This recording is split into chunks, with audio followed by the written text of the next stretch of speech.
Hello, it's Ruby, and today I'm going to be sharing a night routine with you for the Michaelmas term. I'm currently studying for my Masters in English Literature. The whole way through my education, I've been someone who prefers studying in my room, but I've recently been really enjoying studying in libraries. I tend to have an early dinner and then go out for an evening study session, so this is after I get back from a study session.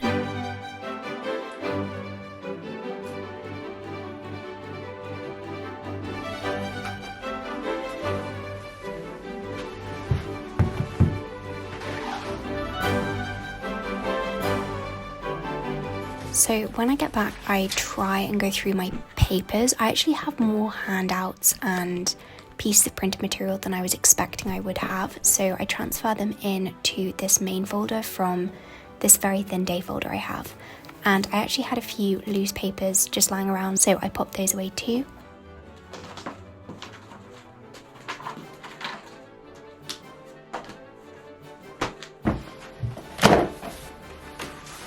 And I'd taken Order and Disorder by Lucy Hutchinson out of the library, so I added that to my bookshelf too. I cannot wait to read this. As soon as I'm finished with Samson Agonistes, I'm going to read it. So I then use this to disinfect my phone. It uses UV light to disinfect the screen. I don't know how effective it is, honestly, but I have been using it every time I get back from being outside. It takes 30 seconds, so whilst that's going, I just went and filled up my water because I'm usually dehydrated by this point. I always finish my water bottle when I'm in the library.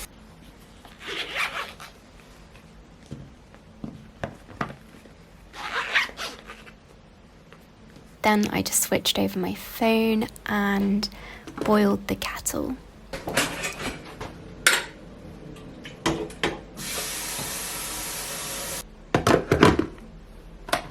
Every night I like to have hot chocolate. It's something I've got into since starting at university, and today I'm having this Rocky Road one. I do have a few to choose from, but Rocky Road is my favourite.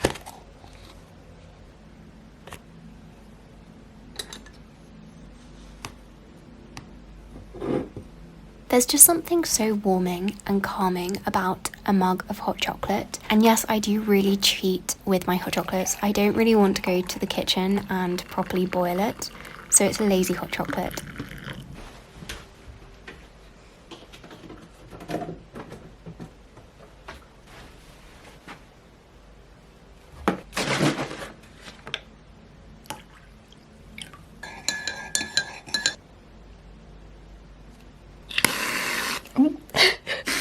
Yes, that didn't quite work.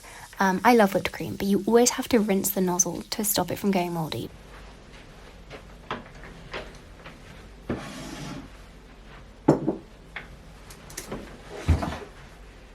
By this time, I try to have finished all of my main studying, so by 8 o'clock, I have done my main tasks of the day. So I will set a timer instead for 15 minutes to do any admin tasks, so that might be emails, that might be if I needed to buy a course book, booking meals, going through my calendar, just any small tasks which I've jotted down during the day that I need to do. As you can see today, I did really go over because there was something I needed to get done which was just taking a lot longer than I was expecting it to. And then after that, I will do some commonplacing. So I have two commonplace style notebooks. This one I started 5 days ago and I've already used up more than half of the paper in it. This is where I jot down quick notes in classes, any random thoughts I have, planning when I'm doing like essay writing or reading. And then this commonplace is like my formal one, it's my very nice one, and in here I've got things that I see or read that I want to try and remember. I always keep this with me, but I don't tend to add to it during the day. I'll add to this, so I'm going to go through what I wrote today and transfer it into my commonplace book if applicable. I'm very happy to do a video explaining exactly how I do use a commonplace book because I've been using one for a couple of months now, and I genuinely am of the opinion that it's made a difference to the way that I think. I've got a lot to say about commonplacing. The history is also fascinating, and I have tried a few different commonplacing methods now because I've been curious as to which one would work the best. And then I've got a few other things that I will do before having my shower. I don't know, I almost think of it like brain training. I'm not really sure what else to call it. But I'm going to put on a timer now for 30 minutes, which is how much time I spend doing this every evening. So again, using my timer.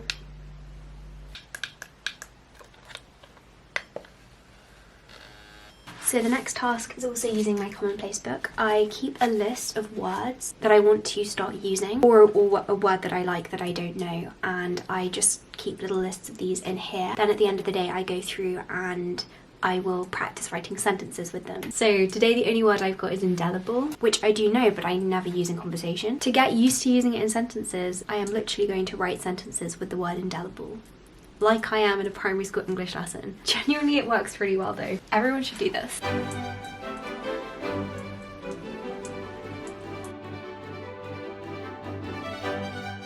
Also curious to look at the etymology. It says that it comes from French, from in, not, and delere, to efface or delete. Because I only had one word on that list today, I also looked on my vocab app.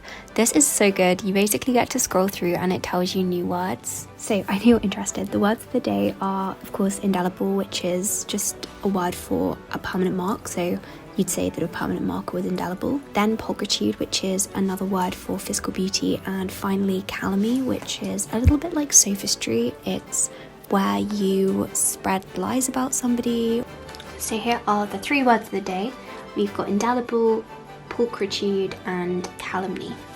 So then next I will do a very small amount of dissertation work. Usually I do this for like 5-10 minutes. I look at a primary source every evening which is related to something I'm looking at for my dissertation. It doesn't have to be super related, but it's just, I don't know, it's just good practice. All I was doing here was looking at the title page for an early modern book and taking some notes on that and analysing the layout. It's called the mise en page, which I'm definitely saying wrong because it's French, but that's basically the way that something looks on the printed page. One thing I try and do every night, and honestly I don't do this every night because sometimes I'm too tired, but I try to do a ballet fit class and potentially a dance workout just because it helps me sleep better, but sometimes I'm just too tired. So I probably do this like 3 to 4 times a week, but I use the Lazy Dancer Tips videos if you're wondering.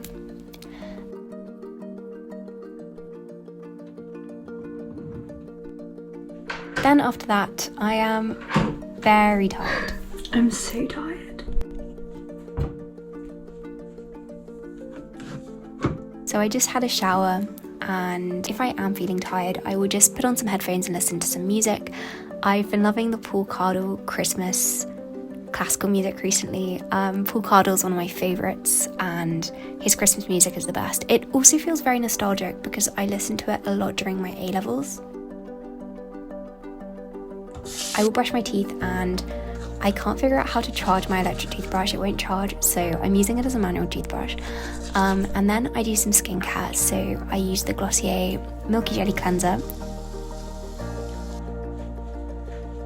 the Ordinary Facial Serum, and I don't moisturise, which I probably should. And I know people will say that I should, but I just can't find a good moisturiser. So if you have any recommendations, please do let me know. I also choose my outfit for the next day. I always do this because I don't like making decisions in the morning. I don't want to be thinking about, what I'm going to wear. It's much easier just to have everything ready. So I will get into bed and sometimes I will watch YouTube, but if I'm feeling really tired, I won't let myself because if I do, I won't want to read afterwards. At the moment, this evening, I read Antigone from Sophocles. This is one of my favourites, and this is one of my favourite lines in the play, actually. I will bury my brother, and if I die for it, what happiness! Convicted of reverence. I shall be content to lie beside a brother whom I love. We have only a little time to please the living, but all eternity to love the dead. And the final thing I will do is read a poem or two from this anthology. I'm just taking it really slowly and properly savouring these poems. It's an excellently curated anthology and I just want to make the most of it. And yes, there we go. That is my night routine. So I hope you enjoyed watching and I hope that you have more than just a productive